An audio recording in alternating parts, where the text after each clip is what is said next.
Boche gold and diamonds. Buy now, pay later. വെടിക്കെട്ട് അപകടത്തിൽ അത്ഭുതകരമായി രക്ഷപ്പെട്ട വിൽസന്റെ വാക്കുകൾ കേട്ടാൽ ആരുടെയും കണ്ണ് നനഞ്ഞു പോകും. എൻ്റെ കുടുംബത്തിൻ്റെയും മക്കളുടെയും പ്രാർത്ഥനയിലാണ് എൻ്റെ ജീവൻ എനിക്ക് തിരിച്ചു കിട്ടിയത്. വേലൂർ ഒലക്കെങ്കിൽ വീട്ടിൽ വിൽസനാണ് അത്ഭുതകരമായി രക്ഷപ്പെട്ടത്. 2:40 ഉള്ളിൽ പെട്ടെന്നുള്ള ചൂടുകൊണ്ടായിരിക്കണം ഈ ഞാൻ നിൽക്കുന്നിടത്ത് തിരി കത്തിയിട്ടുണ്ടാവും. ചൂട് കാരണം ഞാൻ തിരി എടുത്തിടുക, ഇങ്ങനെ ഒരു ട്രിപ്പ് മറിച്ചിട്ട് കഴിഞ്ഞാൽ തിരി പെട്ടെന്ന് ഉണങ്ങും. അപ്പോഴാണ് പെട്ടെന്ന് ഒരു 5 മീറ്റർ അകലെ എന്നൊരടി ഇതെൻ്റെ നോക്കി ഞാൻ മറിയുമ്പോഴേക്കും ഞാൻ ഇട്ട തിരിയൊക്കെ കത്തി. പിന്നെ എനിക്ക് മനസ്സിലായി ചലിച്ചു. ഞാൻ ഓടുമ്പോഴേക്കും ഈ ഇവിടെ നറുവ് ഷെഡ് പൊട്ടി. അപ്പോഴേക്കും ഇവിടെ പൊട്ടി ഈ നറുവ് ഷെഡ്. അങ്ങനെ 2 കണ്ടും മറിയുമ്പോഴേക്കും സ്റ്റോറും പൊട്ടി. പിന്നെ ഞാൻ നിന്നില്ല, ഞാൻ പറഞ്ഞില്ല. പിന്നെ ഞാൻ തിരിച്ച് പെണ്ണുങ്ങളുടെ അടുത്തേക്ക് വന്ന് എടുത്തു ഓടി. ചൊവ്വാഴ്ച 3:40 വെടിമരുന്ന് തിരി ഉണക്കുകയായിരുന്നു. ആദ്യം ഉണക്കാനിട്ടു. വീണ്ടും തിരിച്ചിടുന്ന സമയത്താണ് എൻ്റെ ഇടതുഭാഗത്ത് ഒരു ഭൂഗോളം പോലെ തീ വന്ന് പതിച്ചത്. തിരിഞ്ഞു നോക്കുമ്പോൾ 500 മീറ്റർ അകലെ വലിയ ഗുണ്ടുകൾക്ക് തിരിയിടുന്ന ജോലിയിൽ 8ഓളം പേർ ഉണ്ടായിരുന്നു. അവിടെയാണ് ആദ്യം തീഗോളം കണ്ടത്. ഉടനെ ഞാൻ ഓടുകയായിരുന്നു. ജീവൻ പണയം വെച്ചോടി തിരിഞ്ഞു നോക്കുമ്പോൾ സമീപത്തുണ്ടായിരുന്ന മരുന്നുശാലകൾ നിന്ന് കത്തുകയാണ്. തീ കത്തി വലിയ ഉയരത്തിൽ പൊട്ടുന്നതാണ് ഞാൻ കണ്ടത്. വീണ്ടും ഓടി. ഒരുവിധം അപകടമില്ലാത്ത സ്ഥലത്ത് ഞാൻ തളർന്നിരുന്നു. ഏകദേശം 40ഓളം പേർ ജോലിക്ക് എത്തിയിട്ടുണ്ട്. ഇതിൽ സ്ത്രീകളുമുണ്ട്. എല്ലാം മലയാളികളാണ്. വലിയ ശബ്ദമായതിനാൽ ചെവിവേദനയും കേൾവിക്കുറവും സംഭവിച്ചിട്ടുണ്ട്. പൂരത്തിന് പൊട്ടിക്കാനുള്ള എല്ലാ പണിയും കഴിഞ്ഞ അവസ്ഥയിലായിരുന്നു. ഇനി 2 ദിവസം കഴിഞ്ഞാൽ നടക്കുന്ന സാമ്പിൾ വെടിക്കെട്ടിനാണ് പണി നടക്കാൻ പോകുന്നതെന്നും ഇദ്ദേഹം പറഞ്ഞു. കടുത്ത ചൂടിനെ തുടർന്നായിരിക്കാം അപകടം സംഭവിച്ചതെന്ന് വിൽസൺ പറയുന്നു. 7 വർഷത്തോളമായി വിൽസൺ ഇതിൻ്റെ ലൈസൻസി സതീഷിൻ്റെ കീഴിൽ ജോലി ചെയ്യാൻ തുടങ്ങിയിട്ട് ഇന്നേ വരെ ഒരു ചെറിയ അപകടം പോലും ഉണ്ടായിട്ടില്ല എന്നാണ് ഇദ്ദേഹം കരഞ്ഞുകൊണ്ട് പറയുന്നത്. അതാണ് സമയം. ഇതിൻ്റെ കണ്ണിങ്ങിൽ ഞാൻ ഗ്രൗണ്ടിലേക്ക് കുറച്ച് തിരി ഉണക്കാളതൊന്ന് മറിച്ചിട്ട് നന്നായി ഉണങ്ങി. ആ മറിച്ചിടുന്ന നേരത്ത് എൻ്റെ അടുത്ത ഭാഗത്തോട്ടൊരു ദീകോളം വന്ന് ഒരു അടി. അപ്പം തന്നെ ഞാൻ 2 മറിച്ചിലും പറഞ്ഞു ഇതെന്താ സംഭവം എനിക്ക് മനസ്സിലായില്ല. ആ തിരി അവിടെ നിറവൊന്നുമില്ലല്ലോ.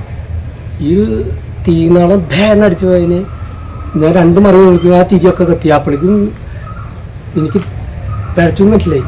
എനിക്ക് ചൂടനാണോ എന്നറിയില്ല. അപ്പം ഞാൻ നേരെ കണ്ടം വഴിക്ക് മാറി. അപ്പോഴേക്കും ഞാൻ 2 ചാട്ടം ചാടുമ്പോഴേക്കും നിറവ് വരെ പോയി. പിന്നെ എല്ലാം പിന്നെ പിന്നെ ഒക്കെ പൊട്ടില്ല. അങ്ങനെ ഞാൻ തിരിഞ്ഞ് അപ്പുറത്തേക്ക് വന്നപ്പോൾ തിരി ചെയ്യുന്നിടത്ത് പെണ്ണുങ്ങളുണ്ട്. ഉടൻ തന്നെ ഞാൻ പാറമഴിക്ക് ഇങ്ങോട്ട് വന്നു. അവരാ തട്ടണേ. കാരണം അവരുടെ അടുത്തേക്ക് തീയെത്തുമ്പോൾ അവർ വിളിക്കും. അവരൊക്കെ ഇവിടെ നിന്ന് വിളിക്കും. 2 ആൾ ഞാൻ കൈ പിടിച്ചാൽ പോകും. അപ്പം ഇവിടെ പൊട്ടിക്കിട്ടിരിക്കുന്നുള്ളിലൊക്കെ പിന്നെ നിൽക്കാൻ പറ്റിയില്ല. അപ്പോൾ ഈ നറുവിൻ്റെ അവിടെ എൻ്റെ അറിവിൽ ഒരു 7-8 പേരുണ്ട്. അവരൊന്നും രക്ഷപ്പെടാൻ യാതൊരു മാർഗം. കാരണം ഈ ദീകോളം ഈ ഗ്രൗണ്ട് അടിച്ചിട്ട് പിന്നെ പൊട്ടിയത് ഈ നറവ് ഷെഡില്ല. പിന്നെ ഇത്രയും നറവ് ഷെഡിൻ്റെ അവിടെയുള്ള പോലെ മറ്റുള്ള സ്ഥലത്തൊന്നും ഇങ്ങനെ ഇല്ലല്ലോ. അപ്പോൾ അവിടെ ഒരു 10-30 പേരോളം ഉണ്ട്. അവർ എവിടെ ഓടി എങ്ങോട്ട് ഓടി എന്ന് ചോദിച്ചു കഴിഞ്ഞാൽ അറിയില്ല. അപ്പോൾ അത് വ്യക്തമല്ല. അപ്പുറം വഴിക്കഴിഞ്ഞാൽ ഏറെക്കുറെ 10-35 പേരോളം 30 പേരോളം ഉണ്ട്. കാരണം നാളെ സാമ്പിളിൻ്റെയൊക്കെ അപ്പോൾ ഒരുവിധം പണികളൊക്കെ ഭംഗിയായിട്ട് കഴിഞ്ഞു. പിന്നെ നിയമപ്രകാരം ഇപ്പോൾ ഈ ഷെഡിൽ എങ്ങനെ വേണമെങ്കിൽ നമുക്ക് പണിയാൻ നിയമപ്രകാരമുള്ള മരുന്ന് മാത്രമേ ഉപയോഗിച്ചിട്ടുള്ളൂ. അനധികൃതമായിട്ടുള്ള ഒരു മരുന്നും ഉപയോഗിച്ചിട്ടില്ല അതിപ്പോഴും. പിന്നെ ഈ ഒരു ദീപോളം വന്ന് ഷെഡിൽ എങ്ങനെ അടിച്ചു എന്നുള്ള ചോദിച്ചാലില്ല. ഒരു 1 സെക്കൻഡ് തൊട്ട് 2-3 സെക്കൻഡ് അപ്പോഴേക്കും നറവ് ഷെഡ് പൊട്ടി. ഞാൻ ഓടി അപ്പുറം ഞാൻ ഓടിയത് സ്റ്റോക്കിൻ്റെ അടുത്തുകൂടെ ഞാനില്ല. എന്താ പൊട്ടിയിട്ട് ഇപ്പോൾ ഓടിയിട്ട് വേലിക്കണ്ടിട്ട് ചാടിയിട്ട് പാടത്തേക്ക് എത്തി.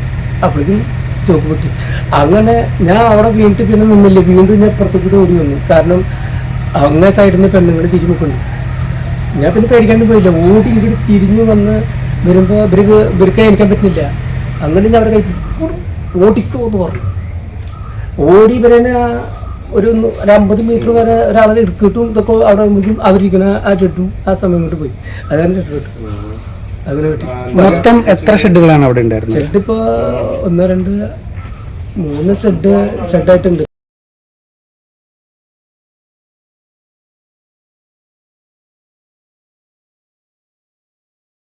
Time Kids preschool, Mannanur road, Vaniyamkulam. Dot view news. കാഴ്ചകളാണ് ലോകം, കണ്ടു തുടങ്ങുക.